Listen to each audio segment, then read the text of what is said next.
Hello বন্ধুরা, বঙ্গরানী চ্যানেলে তোমাদের সবাইকে স্বাগত। আজকে আবার চলে এসেছি তোমাদের সাথে আরেকটি নতুন রেসিপি শেয়ার করব বলে। অনেক দিন থেকেই তোমাদের সাথে ঠিকঠাক মতো কোনো রেসিপি শেয়ার করতে পারি না, তো কিছুদিন থেকে তোমাদের সাথে আবার নতুন রেসিপি শেয়ার করা শুরু করেছি। তাহলে চলো আজকে কি করছি সেটাই তোমাদেরকে দেখাবো। এখানে আমি নিয়েছি সোয়াবিনগুলোকে খুব ভালো করে ধুয়ে নিয়ে পরিষ্কার করে জলে দিয়ে আমি এগুলোকে এখন সেদ্ধ করে নিচ্ছি। তো সোয়াবিনগুলোকে সেদ্ধ করে নিলাম। আর এখানে আমি নিয়েছি আশীর্বাদের সোয়াবিন। আর এখানে মশলার মধ্যে আমি নিয়েছি পেঁয়াজ কুচি, গোটা রসুন, দুটো রসুন নিয়েছি এখানে পাকা লঙ্কা আর কাঁচা লঙ্কা দুটোই নিয়েছি। আর নিয়েছি গোটা সাদা জিরে, একটি শুকনো লঙ্কা, এলাচ, দারচিনি আর তেজপাতা। আর এখানে সোয়াবিনগুলোকে আমি ভালো করে সেদ্ধ করে নিয়ে নামিয়ে নিয়েছি। আর এখন এগুলোকে চিপে চিপে জলটাকে বের করে নেব। খুব ভালো করে জলটাকে বের করে নিতে হবে যাতে ভাজার সময় একদমই জল না থাকে।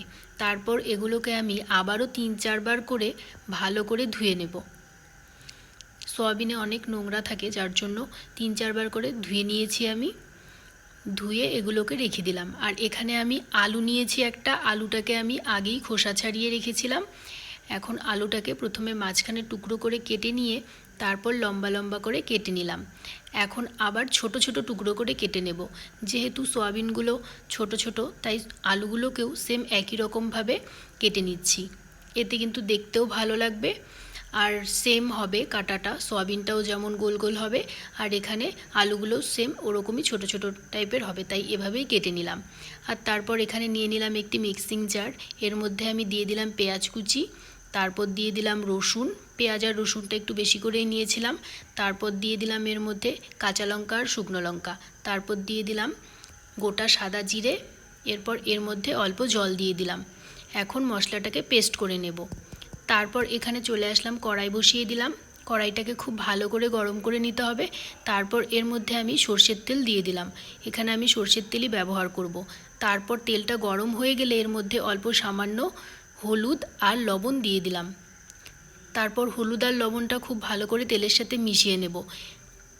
তারপর এর মধ্যে সোয়াবিনগুলোকে দিয়ে দিলাম। হলুদ আর লবণ তেলে দিলে কিন্তু তেলটা গায়ে ছিটকবে না, আর সোয়াবিনটাতেও খুব বেশি তেল লাগবে না ভাজতে। তারপর খুব ভালো করে সোয়াবিনগুলোকে ভেজে নেব। আবার একদম বেশি ভাজলে কিন্তু সোয়াবিনগুলো শক্ত হয়ে যাবে আর খেতে একদমই ভালো লাগবে না। মিডিয়াম টু লো আছে সোয়াবিনগুলোকে ভেজে নিয়ে আমি নামিয়ে নিচ্ছি। তারপর আবারও কড়াইতে অল্প সর্ষের তেল দিয়ে দিলাম। এখন এর মধ্যে আমি দিয়ে দিলাম কেটে রাখা আলুগুলোকে। তারপর দিয়ে দিলাম লবণ অল্প পরিমাণে আর হলুদ। এখন লবণ আর হলুদটা আলুগুলোর সাথে খুব ভালো করে মিশিয়ে নেব। তারপর ঢাকা দিয়ে দিলাম। ঢাকা দিয়েই কিন্তু আমি আলুগুলোকে ভেজে নেব। এতে কিন্তু সুন্দর ভাজাও হয়ে যাবে আর আলুগুলো সেদ্ধও হয়ে যাবে। তো দেখো আলুগুলো কিন্তু ভাজাও হয়ে গেছে, একটু মুচমুচে করে ভেজে নিয়েছি। এতে কিন্তু খেতে বেশ ভালো লাগে। আর আলুগুলো কিন্তু প্রায় 80% মতো সেদ্ধ হয়ে গেছে। তারপর ওই তেলের মধ্যেই আমি একটি শুকনো লঙ্কা, দুটো এলাচ, তেজপাতা আর একটি দারচিনি দিয়ে দিলাম। তারপর একটু ভাজা ভাজা করে এর মধ্যে আমি পেঁয়াজ কুচি দিয়ে দিলাম। এখন পেঁয়াজটাকেও আমি হালকা লালচে করে ভেজে নেব। পেঁয়াজটা ভাজা হয়ে গেছে। তারপর এর মধ্যে আমি দিয়ে দিলাম পেস্ট করে রাখা মশলাটা যে পেস্ট করে রেখেছিলাম সেটা এর মধ্যে দিয়ে দিলাম। এখন খুব ভালো করে ফোড়নের সাথে মিশিয়ে নেব। তো মশলাটাকে ভালো করে মিশিয়ে আমি মশলাটাকে বেশ কিছুক্ষণ কষিয়ে নেব। মশলাটা থেকে যখন তেল বেরোনো শুরু হয়ে যাবে তখন এর মধ্যে আমি দিয়ে দিলাম স্বাদ মতো লবণ আর হলুদ। এখন আবারও ভালো করে লবণ আর হলুদটা মশলাটার সাথে মিশিয়ে নেব। তারপর এর মধ্যে ভেজে রাখা আলু আর সয়াবিনগুলোকে দিয়ে দিলাম। এখন খুব ভালো করে আলু আর সয়াবিনগুলো মশলাটার সাথে মিশিয়ে নিয়ে ভালো করে কষিয়ে নেব। আলু আর সয়াবিনটা মশলাটার সাথে খুব ভালো করে মেশানো হয়ে গেলে তারপর এর মধ্যে মশলার বাটিটা ধুয়ে কিছুটা পরিমাণে জল দিয়ে দিলাম। এখন আবারও 2 মিনিটের মতো একটু কষিয়ে নেব। এতে কিন্তু মশলাটা আলু আর সয়াবিনের ভেতরে খুব ভালো করে ঢুকে যাবে। তারপর এর মধ্যে গরম জল দিয়ে দিলাম। এখানে ঝোলের জলটা কিন্তু আমি গরম জল ব্যবহার করেছি। তারপর ঝোলের জলটা ভালো করে ফুটিয়ে নেব। আর এখানে দেখো তেজপাতা দুটো যে দিয়েছিলাম সেগুলোকে উঠিয়ে নিলাম।